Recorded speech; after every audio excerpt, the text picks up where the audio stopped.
A while back, I made a video talking about Donkey Kong Bonanza and how the game looks similar to other open world games, such as the Horizon series and Sonic Frontiers. But what if I told you that Donkey Kong Bonanza is Nintendo's version of Sonic Frontiers? What do I mean by that? Well, keep on watching the video and you'll see what I mean. So I guess to start off, I guess I should get this one out of the way first, is that both games have an unknown stranger that later becomes an ally in the game. So what do I mean by that? Well, in Sonic Frontiers, there is a mysterious stranger that you encounter that looks kind of cyber corrupted, like Sonic's friends are on the Starfall Islands. We later find out that the name of this person is Sage, and that she is an AI that was created through Robotnik and the ancient cyber data. Well, in Donkey Kong Bonanza, there's kind of something similar to that as well, where when you first start off the game, Donkey Kong teams up with an unknown rock called Odd Rock, who we later find out is actually a human who is a singer named Pauline. So, are you starting to see the connection yet? No? Okay, well, in that case, let me keep talking. In both Sonic Frontiers and Donkey Kong Bonanza, there seems to be multiple areas that you can explore. Sonic Frontiers having 4 different islands to explore, and Donkey Kong Bonanza looking like there's 4 different underground levels to explore to get to the planet core. Of course, I'm not certain if there are more than 4 levels, but if both games are more alike than I thought, then that would be one of them. What else? Oh yeah, the villains in both games look like they're trying to destroy the world. So the villain in Sonic Frontiers is an entity known as the End, who tried to destroy the planet several million thousand, I don't know, however long ago, and has been freed to try and do that again. But then, of course, if you played Sonic Frontiers, you'd know how it ends. And then it looks like in Donkey Kong Bonanza, there's kind of something similar to this. So, what I believe is that I don't think the planet core in Donkey Kong Bonanza grants wishes at all. It's just a ruse to try to destroy the planet. Because, think about it. If you went to the center of Earth right now and you find the core, it wouldn't grant wishes, right? No, it'd melt you in a matter of seconds, because that's what a planet core is. Of course, this is another world entirely inhabited by literally every other animal besides humans. So, maybe the same rules don't apply, but it's kind of weird, But yeah, I do believe that the whole planet core granting wishes thing isn't true, and that someone is trying to use that to get people to go to the core so that the core can destroy the entire world. That's kind of what I believe, but I could be wrong here, but it doesn't hurt to think differently, Oh yeah, in both games, there are collectibles that you have to find throughout the world. So in Sonic Frontiers, there's loads of different things that you have to find.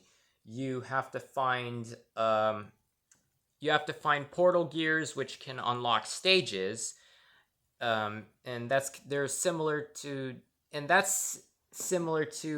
and Donkey Kong Bonanza has something similar to that, where you have to find these glowing uh, stone banana things called Banandium gems, which are used to unlock special stages. Um, there's also and also both games have skill trees. And then there's tons of other collectibles that you have to find in both games. In Sonic Frontiers, um, you have to find seeds that can enhance your defense and strength or attack power. And you have to find Lost Cocoa, which can be traded in to increase your max ring count and your speed. Um, and then you have to find memory tokens, which can be used to unlock special conversations between allies. And then it looks like in Donkey Kong Bonanza, you have to find gold, which can be traded in for gear and stuff. Or something. You trade for items. I don't know. I can't remember what the gold is used for, but it can be traded in for something. There's I think it was called Banandium. Uh, I think it was called Banandium chips. I think I'm remembering right. That's also used to unlock some stuff. There's also fossils. And so on. I think that's it. But yeah. Yeah, both games have collectibles where you got to where you have to collect. Both games have collectibles that you have to use to unlock special stages that you can use to get more stuff. And then both games also have collectibles that you gotta trade in. And then both games have skill trees as well. So there's that too. Oh yeah, and then there's also one other similarity that I've noticed. So in Sonic Frontiers, each time Sonic saves another one of his Friends on the Starfall Islands, he absorbs cyber energy, which is used to use special skills. But the more cyber energy he absorbs, the more corrupted he gets, and eventually he takes on too much of the energy that he gets stuck between realities. Well, I've noticed this in Donkey Kong Bonanza as well, where in some shots, Donkey Kong's fur color is normal. Uh, but in other shots, it's brightened up a bit. And I've noticed that each time Donkey Kong eats a Banandium gem, the fur color seems to get brighter slightly. And I don't think the Banandium gems are meant to be eaten, because every time Donkey Kong breaks one, he just eats it up. But they're gems, you know. I don't think gems are meant to be eaten. Of course, this is another world. But yeah, I don't think the Banandium gems are meant to be eaten. And because Donkey Kong eats so many, he's gonna go through a similar experience like Sonic did, but eventually is able to break out of it and finish his journey.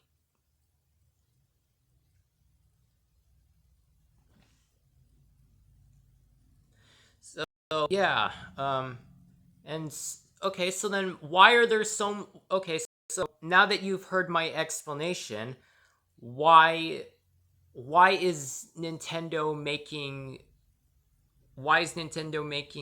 this game so similar to Sonic Frontiers? Well, that's simple, really. It's because of the rivalry going on between Nintendo and Sega lately. What do I mean by that? Well, for those who don't know, back in the 90s, there was a bit of a rivalry going on with Nintendo and Sega and their game consoles. And Sega had better hardware. It looked like, I think, and then Nintendo was just trying to top that off. Both companies were trying to be better than the other. Eventually, the rivalry started to die out, but it looks like the rivalry between Nintendo and Sega is coming back again. From these notes specifically, for one, Super Mario Bros. Wonder and Sonic Superstars both came out on the same month in 2023. Oh yeah, and Marvel's Spider-Man 2 also came out the same year. I mean, the same day as Super Mario Bros. Wonder, but Sonic Superstars came out before those two games did. And both games were trying to compete to see which one was better. And I'm gonna be real here. I liked Sonic Superstars more than Super Mario Bros. Wonder. That's just my opinion. I know a lot of people don't like Sonic Superstars for whatever reason. I mean, I don't really get why they hate it so much. I mean, I don't really understand all the hate behind the game, but I mean, I liked it. So that's good, right? I can have my own opinion. Oh yeah, and then in Sonic the Hedgehog 3, there was a reference to a Nintendo series in that movie. That being the Detective Pikachu series, where a kid in that movie mistakes Tails for Detective Pikachu, and then Knuckles mocks him for it, which I really did not care for, since that was completely out of Knuckles' character. But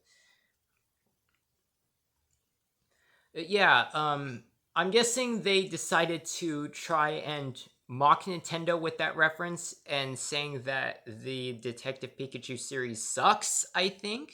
That might have been the message behind it, I believe.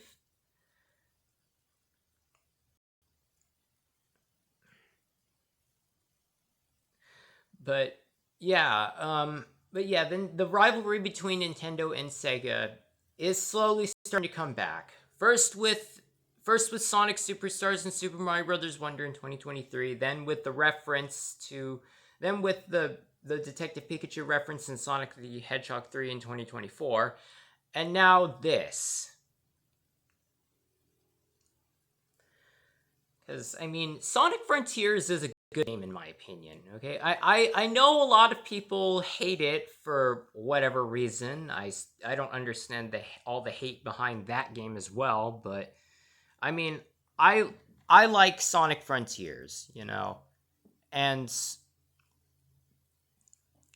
it seems like a lot of people actually hate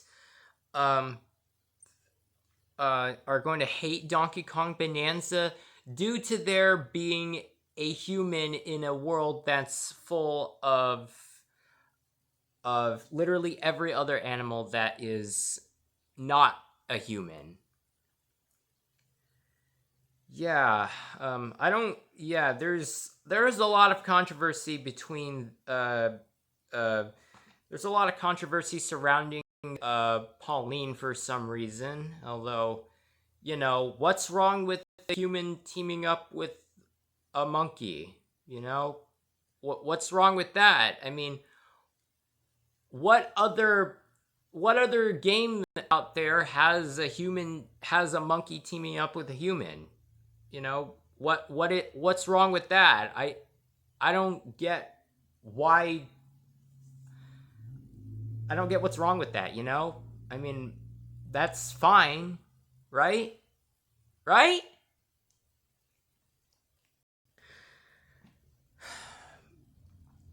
But well, in any case, yeah, Okay, so I've dragged on long enough here. That's gonna be it for this video. Um, Go ahead and like this video if you liked it. Share this video with others that you know, and say that Donkey Kong Bonanza is copying Sonic Frontiers. The rivalry between Nintendo and Sega is officially back now. And then, of course, subscribe if you want to see me talk about future videos like this. That it's I mean, I won't mind doing another one of these videos, but I mean, do you really want to see me talk about the rivalry between Nintendo and Sega again? I mean, I can do that, you know?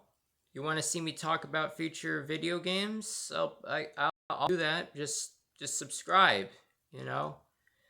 Oh yeah, and another thing. Almost half the year has gone by already, and I'm not even close to 500 subscribers. What's going on with that, you know? I'm trying my best here. What do you want me to do? Yeah, so just as a reminder, if I don't get to 500 subscribers by the end of the year, you're not getting the special video. Okay, you're not getting that special video unless this channel reaches 500 subscribers by the end of the year. So tell everyone to subscribe to this channel and watch my stuff. You know, promise them that they'll like it, or don't tell them. I don't know. It's your choice. I mean, don't force them if they don't want to watch it. I don't know, but yeah, okay, I'll go ahead and end the video now. Bye, everyone.